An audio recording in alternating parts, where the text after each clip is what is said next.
ஓம் சாந்தி. என்னோட இனிமையான பரிவாரத்துக்கு வணக்கம்.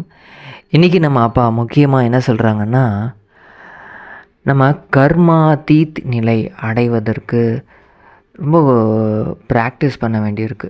இருக்கலே ரொம்ப கஷ்டமான ப்ராக்டிஸ் இருக்குது. அந்த ப்ராக்டிஸ் என்ன, அதை பற்றி தான் இன்றைக்கி பாபா சொல்கிறாங்க. இனிமையான குழந்தைகளே, நீங்கள் எல்லா சம்பந்தங்கள், என்னென்ன சம்பந்தங்கள் இருக்கோ எல்லாத்தையுமே ஒரு பாபா, அவர் ரொம்ப சாக்ரின் மாதிரி இனிமையானவராக இருக்கார். அவர்கிட்ட எல்லா சம்பந்தங்களையும் வைங்க அப்படின்னு அப்பா சொல்கிறாங்க. கேள்வி கேட்குறாங்க, என்னென்னா கர்மாதீத நிலையை அடையணும் அப்படின்னா அதுக்கான பயிற்சி என்ன பண்ணணும்?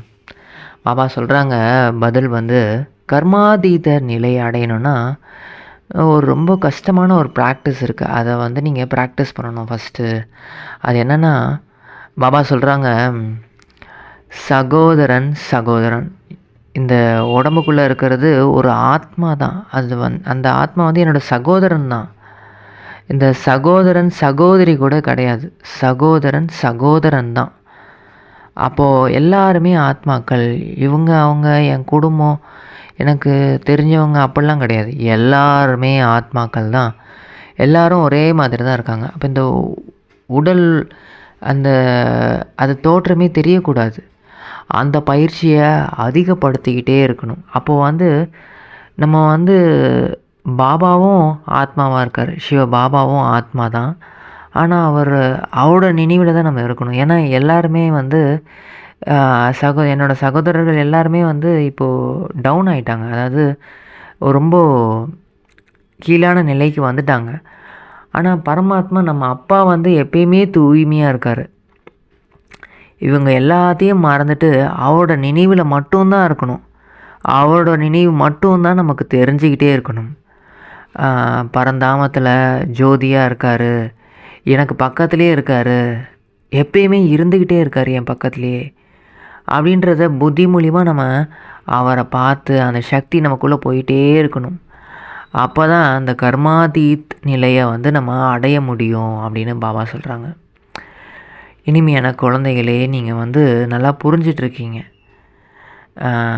இந்த இப்போ உலகத்தில் டீச்சர் தனியாக இருப்பாங்க, அப்புறம் குரு தனியாக இருப்பாங்க, அம்மா அப்பா தனியாக இருப்பாங்க, எல்லோரும் தனித்தனியாக இருப்பாங்க.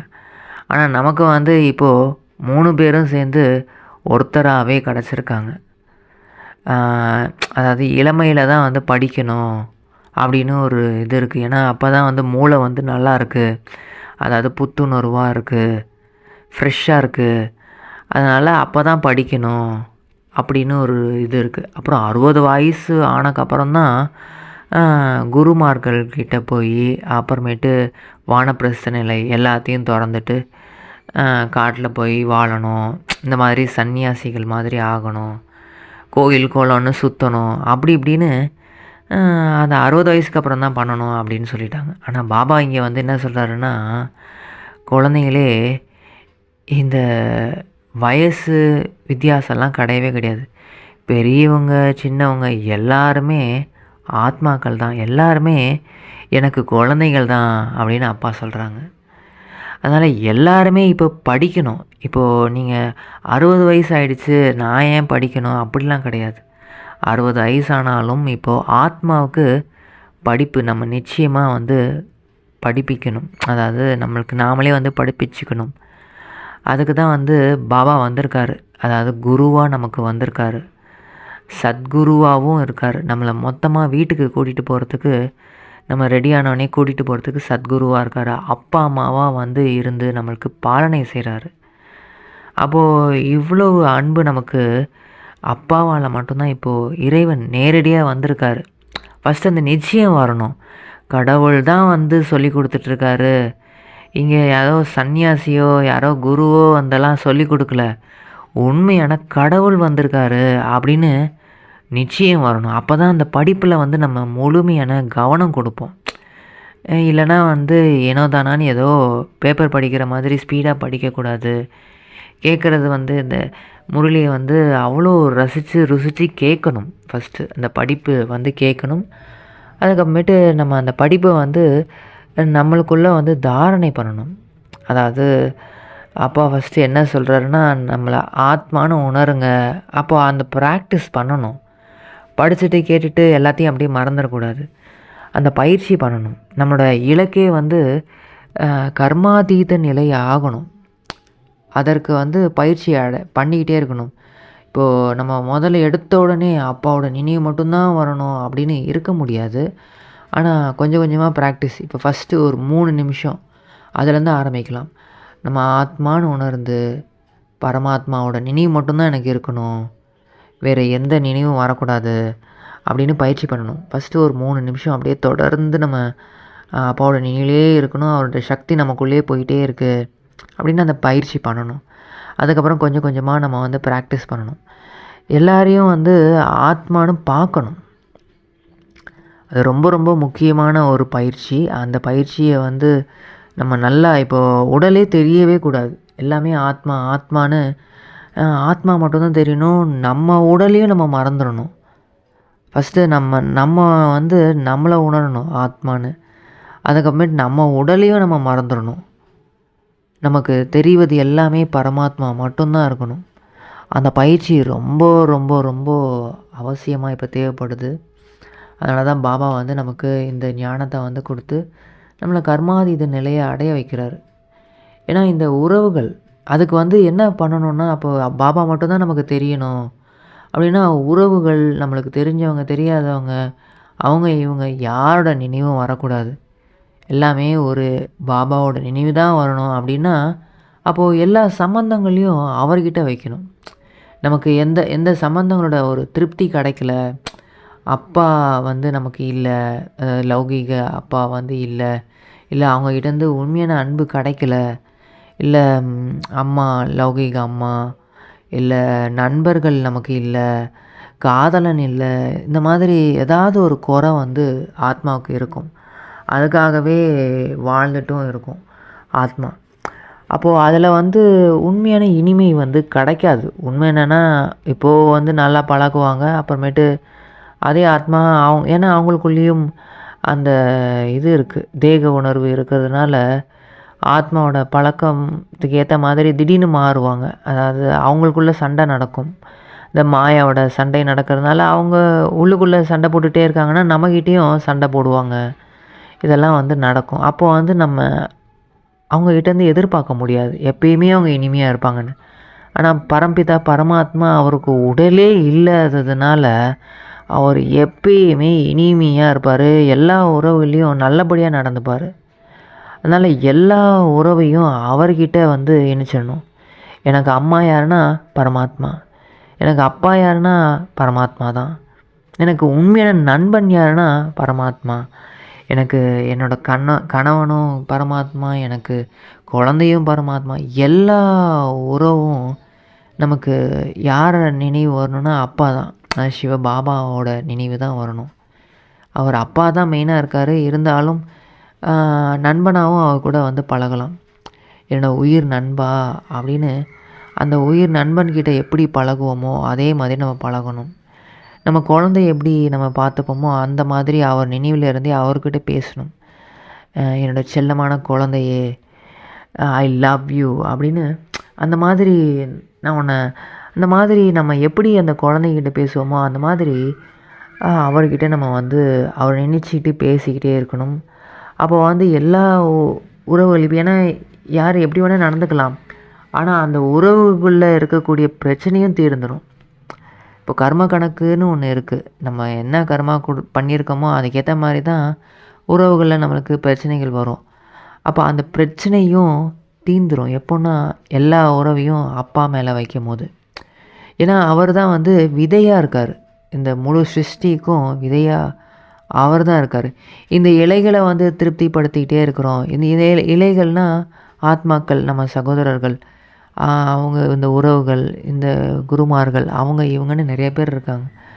அப்போது இவங்களை வந்து நம்ம திருப்திப்படுத்தணும் அப்படின்னு இல்லாமல் ஒரு பரமாத்மாவை நம்ம திருப்திப்படுத்தணும். அந்த விதை மேலே முழுமையான அன்பு வைக்க வைக்க அவரை நம்ம வந்து காதலிக்க, அவர் மேலே வந்து உரிமையாக நம்ம வந்து ரொம்ப சந்தோஷமாக இருக்க இருக்க ஆட்டோமேட்டிக்காக இந்த இலைகளும் திருப்தி ஆகிடும். ஆட்டோமேட்டிக்காக இந்த உறவுகளில் இருக்கக்கூடிய இந்த பல பிறவியை நம்ம செய்த தவறான கர்மாக்கள் எல்லாமே சரியாயிடும். எப்படின்னா பரமாத்மா கிட்ட எல்லா உறவையும் வச்சு அவரையே நினைவு பண்ணிக்கிட்டே இருக்கும் போது தான். அப்போது ரொம்ப நம்ம முக்கியமாக இதில் வந்து கவனம் கொடுக்கணும். இந்த கணவன் மனைவி இந்த உறவுகள் கூட இருக்கக்கூடாது. அது பாபா சொல்கிறாங்க, இப்போ கணவன் மனைவியெல்லாம் வந்து ரொம்ப மோசமான ஒரு உறவாக இருக்குது, சீச்சியான ஒரு உறவாக இருக்குது.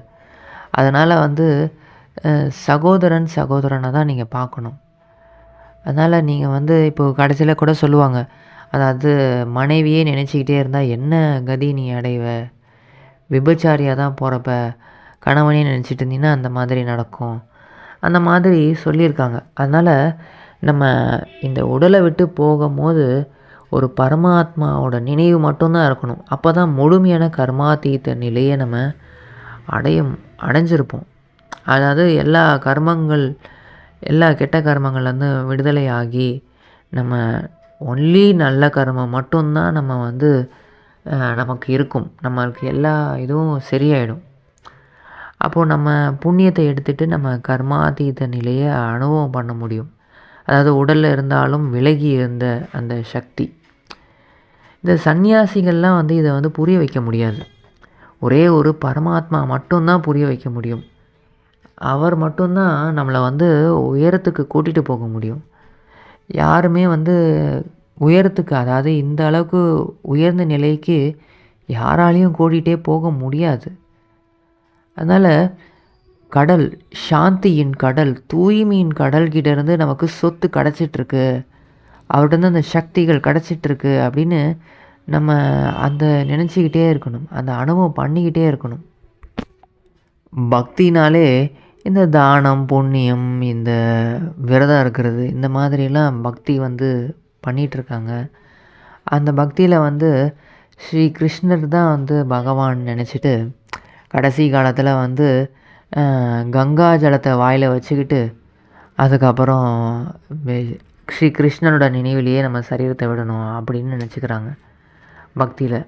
பாபா இங்கே என்ன சொல்கிறாருன்னா, எந்த ஒரு சரீரமும் உங்களுக்கு நினைவுக்கே வரக்கூடாது, சரீரதாரியும் நினைவுக்கு வரவே கூடாது. ஒரே ஒரு பரமாத்மாவோட நினைவு மட்டும்தான் இருக்கணும். கடைசியில் அந்த நிலை வந்து உங்களுக்கு வரும். ஆனால் அதற்கான பயிற்சிகளை நம்ம வந்து இப்போலேருந்தே பண்ணிக்கிட்டே இருக்கணும். ஒவ்வொரு அடியிலையும் அந்த பயிற்சிகளை அதிகப்படுத்திக்கிட்டே இருக்கணும், கொஞ்சம் கொஞ்சமாக இன்க்ரீஸ் பண்ணிக்கிட்டே இருக்கணும். ஏன்னா இந்த உறவுகளோட பந்தனம், இந்த உறவுகளில் பந்தனம் வந்து வச்சிடுறாங்க. அதுக்கப்புறமேட்டு அதுலேருந்து எப்படி விலகிறதுன்னு தெரியாமல் முழிச்சிட்டும் இருக்கிறாங்க. அது இவங்க வந்து ரொம்ப அன்பு வச்சுட்டு அவங்கக்கிட்ட வந்து ரொம்ப இதுவாக இருக்க பற்று தான் அது எல்லாமே, அன்பு கிடையாது, அது வந்து பற்று. அந்த பற்று வச்சுட்டு அதுக்கப்புறமேட்டு இவங்களோட நினைவாகவே இருக்குது எனக்கு அப்படின்னு நினச்சிட்ருக்கிறது. அப்புறம் துக்கப்படுறது. எதுக்கு இந்த விளையாட்டு தான் நம்ம 63 ஜென்மமாக பண்ணிட்டோம். இந்த மனிதர்களோட இதில் போய் மாட்டிக்கிட்டு இப்போது தான் நம்மளுக்கு அப்பா கிடச்சிருக்காரு, பரம்பிதா பரமாத்மா. இந்த கல்பத்திலே ஒரே ஒரு டைம் தான் வராரு. இந்த ஒரு டைம் தான் நம்மளுக்கு இந்த ஞானத்தை சொல்லி கொடுக்குறாரு, நம்ம கூட வாழ்கிறாரு. அப்போது அவரோட நினைவிலேயே நம்ம அவர் கூட பேசிக்கிட்டே நம்ம வாழலாமே. ஏன்னா இந்த டைமை நம்ம மிஸ் பண்ணிட்டோம். இப்போது என்ன நடக்குதோ அதுதானே இப்போ நம்ம வந்து மிஸ் பண்ணிட்டோம். சரி, இந்த உறவுகளில் கவனம் கொடுக்குறோம் அப்படின்னா எல்லா கல்பத்துலேயும் அதே தான் நடக்கும். இப்போ நம்ம மிஸ் பண்ணோன்னா அதே தான் நடக்கும்.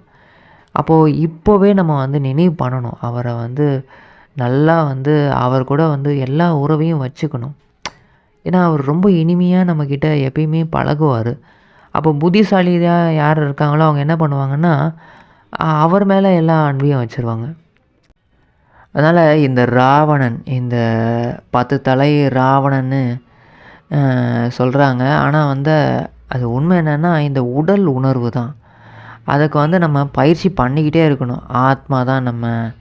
இந்த மாயா ராவணன் வந்து சத்தியுகம் திரேதாயுகத்தில் இருக்கவே மாட்டார். அதாவது யாருமே வந்து தேக உணர்வில் இருக்க மாட்டாங்க.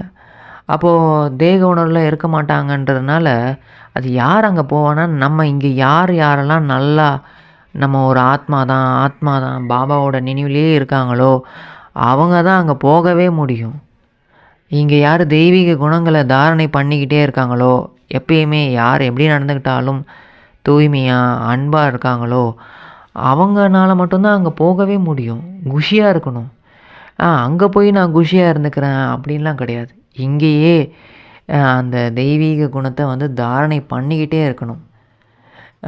அம்மா இறந்துட்டாங்கன்னா, அப்பா இறந்துட்டாங்கன்னா பாபா சொல்கிறாங்க, நீங்கள் வந்து உங்களோட சுய தர்மமே குஷி தான்.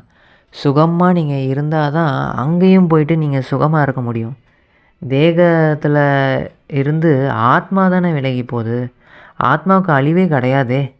அதனால் அந்த பயிற்சி இதை வந்து பாபா சொல்கிறாங்க, இது வந்து ட்ரில்லுன்னு கூட சொல்லக்கூடாது. இதை வந்து ஆத்மான்னு உணர்ந்து பரம்பிதா பரமாத்மாவை நினைவு பண்ணுறது. அதை வந்து தினமும் காலையில் எந்திரிச்ச உடனே அந்த பயிற்சியை நல்லா ஆழமாக நம்ம பண்ணணும். அதுக்கப்புறமேட்டு மீதி காரியங்களை பண்ணும் போதும் நம்ம வந்து பண்ணிக்கிட்டே இருக்கணும்.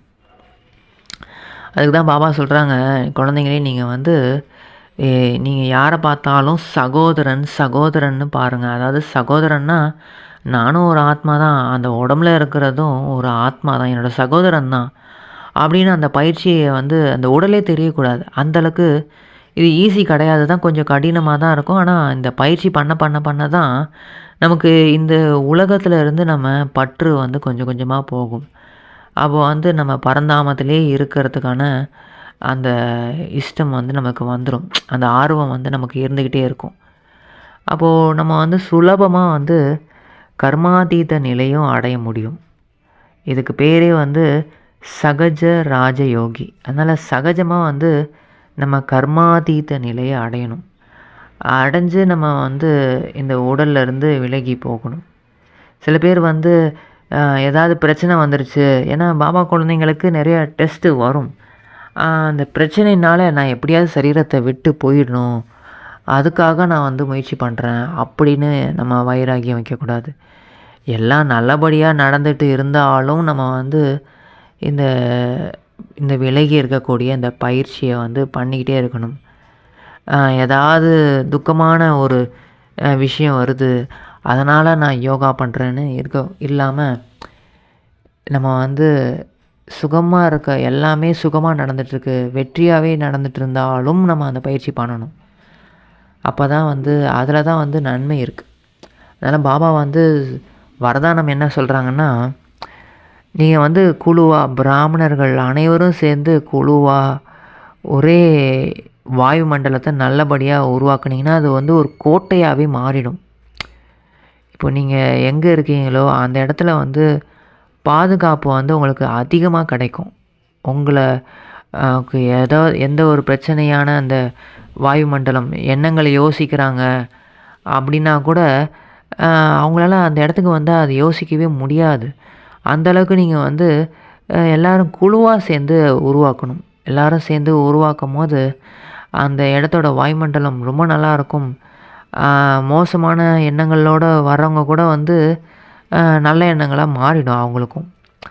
அவங்களும் வந்து இந்த இடத்துக்கு போயிட்டு நம்ம யோகா பண்ணணும், இந்த பயிற்சிகளை கற்றுக்கணும் அப்படின்னு அவங்களுக்கு ஒரு ஆர்வம் வரும். அதனால் பாபா வந்து ஸ்லோகனில் என்ன சொல்கிறாங்கன்னா, யார் ஒவ்வொரு அடியிலையும் வருமானத்தை சேமிக்கிறாங்களோ அவங்க தான் மிக மிக மிக பாக்கியசாலிகள். ஒவ்வொரு அடியிலையும் பாபாவோட நினைவில் இருந்து சேமிப்பு நம்ம செய்யணும். பாபாவுக்கு மிக மிக மிக நன்றி. எங்களுக்கு இந்த மாதிரி மகா வாக்கியங்களை கொடுத்து எங்களை கர்மாதீத நிலையை அடைவதற்கு எப்படின்னு சொல்லி எங்களுக்கு புரிய வச்சுருக்கீங்க பாபா. ரொம்ப ரொம்ப நன்றி. ஓம் சாந்தி.